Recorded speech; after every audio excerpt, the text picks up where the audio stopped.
first step that we actually need here is agreement. Now, an agreement is otherwise known as a meeting of minds. So it's where both parties have a mental image of what the terms of any agreement and potential contract might actually be.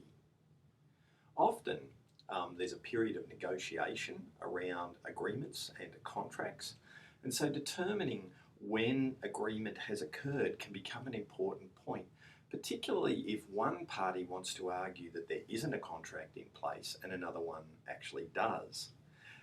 Sometimes you can tell that from the conduct of the parties, but often what we look for are two steps, an offer and an acceptance. When we have this offer and acceptance, we say that we actually have agreement.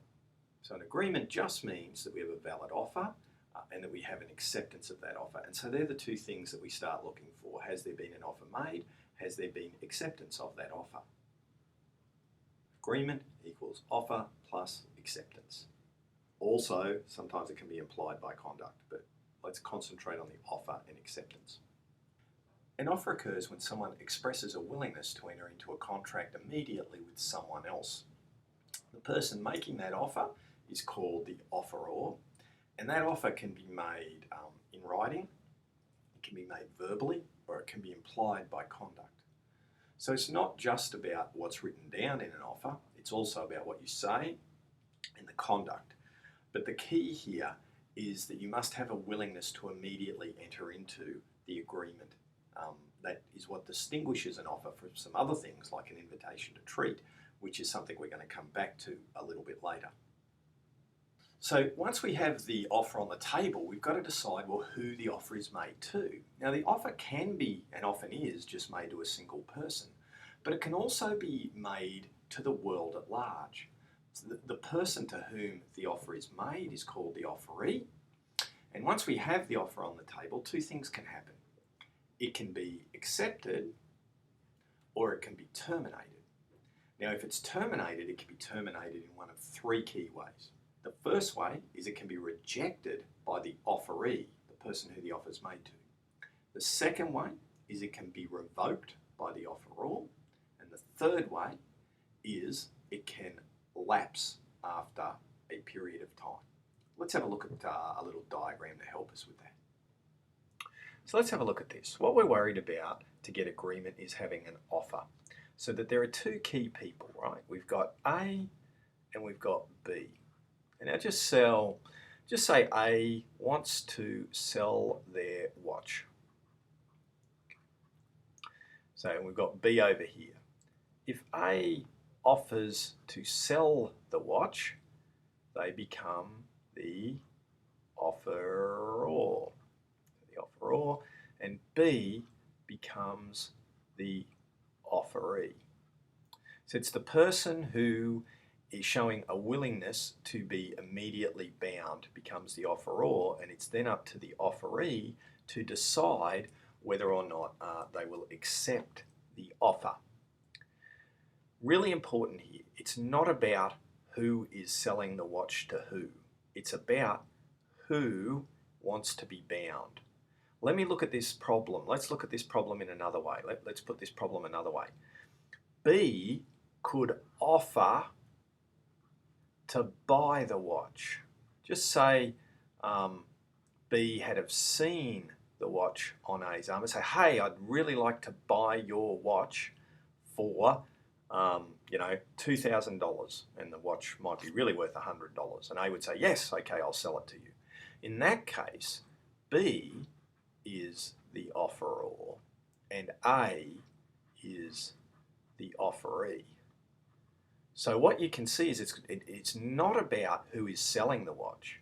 It's about who is taking the initiative to actually show a willingness to be bound first. And they're making the offer to buy, or in the bottom case here, the first case, the offer to sell.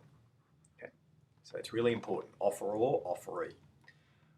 Second key point that we might want to look at is that, yes, you can have an offer between A and B, but we could have a whole host of people out here. And you could make an offer to all of them, an offer to the world at large, all at once. So A could offer to pay $100 to the first person to bring a coffee. So in this case, if A offers $100 to the first person to bring them a coffee, then B, C, D, or E could bring the coffee and get the $100. It doesn't need to be one-on-one. So that offer can be made either to an individual or to the world at large. So let's say we've got person A, they make an offer to person B. Now, one of two things can happen here. 1, 2. B can accept. And if we have B accepting the offer, then we have an agreement. Okay, this is the only way we get an agreement. Or there could be a termination. We could terminate the offer. Now there's 3 ways that offer can actually be terminated. Number 1, so 2.1, how could we terminate the offer? B could reject the offer. So B could say, you know what, I don't want it. You can offer to sell me your watch for $100, I don't want to buy it for $100. That's a clear rejection, and the offer is now terminated. B can't come back later and say, I want to buy it for that amount. They've rejected the offer and it's off the table. The second way we can do it is if B hasn't accepted, A can revoke the offer. So A can revoke the offer. So if B hasn't said I'll accept it yet, A can come back and say, you know what, I don't want to sell it anymore. Maybe they've found another buyer or something. They can revoke the offer. They're not bound to leave the offer on the table. And the third way we can terminate the offer is lapse of time. So lapse of time can mean that we terminate the offer. So once we have an offer on the table, we don't have agreement. We need acceptance to get agreement. While the offer is still on the table, it could be terminated. It could be terminated if B says, no, I don't want to accept that offer. It could be terminated if A says, I'm taking the offer off the table, I'm revoking the offer. It could be terminated if it hasn't been accepted in a reasonable period of time. Now, as part of this, we have to be careful that we distinguish an offer from a request for information and an invitation to treat. Again, we'll come back to that in a separate vodcast. It's a complicated issue. But let's look at some of these areas of termination. And the first one is rejection or a counteroffer. A counteroffer is also a rejection.